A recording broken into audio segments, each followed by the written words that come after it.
desperate to get somewhere, you can't move. You start wondering, isn't there something wrong? Shouldn't they have planned another stretch? Shouldn't they have planned more lanes? Shouldn't they have started where this kind of a problem wasn't going to arise the way it has here? So looking at it, I start thinking that somewhere we did it wrong. We fragmented this. Nowhere in the world have I seen good BRT systems, and there have been many, which have been fragmented the way it has been done in Delhi. Second, it cannot be a 6-kilometer stretch. It has to be a whole network. It has to be a whole network with feeder systems like in Bogota, as you said, which help people to get from origin to destination. Third, I personally feel that the choice of the corridor in Delhi was unfortunate. What Ahmedabad did, again, as both of you rightly pointed out, they started by testing it on the fringes.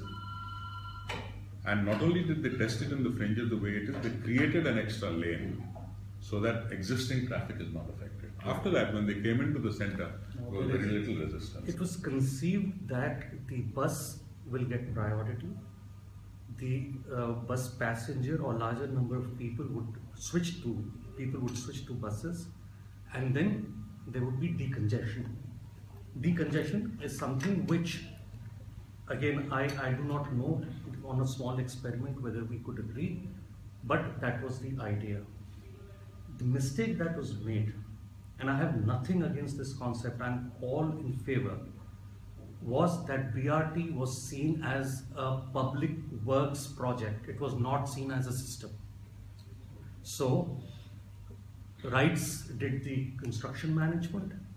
There was a very scanty operations plan. DTC was left to do the bus operations on existing routes.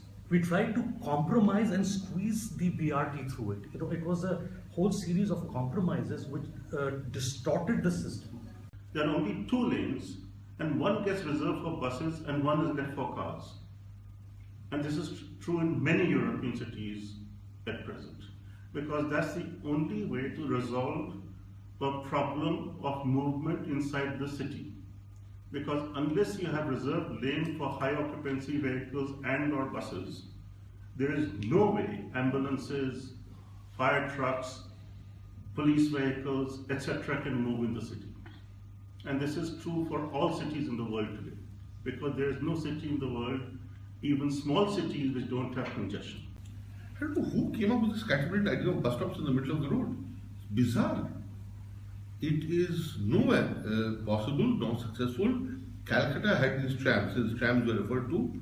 Trams used to run in the middle of the road, but not reserved space. Very few places in Calcutta have reserved space for trams. Most of them run in the middle of the road without reserved space. And it was so chaotic that ultimately they had to be pulled out of all those areas. Calcutta still has trams, but only in those places where it does not clash with other four-wheeler traffic. As a concept, it could be good, but when we are implementing in Delhi, probably the selection of the corridor was not the right one. And this report also mentions that thing. I'll read out from the report itself. That will really help us to understand the dilemma in which we are. The last line of the report, the first para, says, however, corridor development issues have to be addressed to make BRTS a success. This I am reading out from the report. What you are saying, that's very important.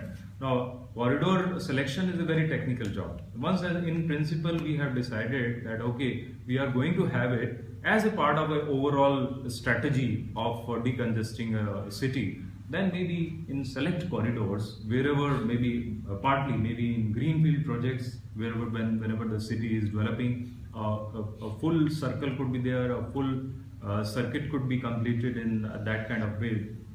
There, I think the corridor development becomes very important. And if you see the ratio of number of people to people, see the burnout of fuel, where you are all sitting on just doing nothing. The loss of manpower hours, it's a national waste.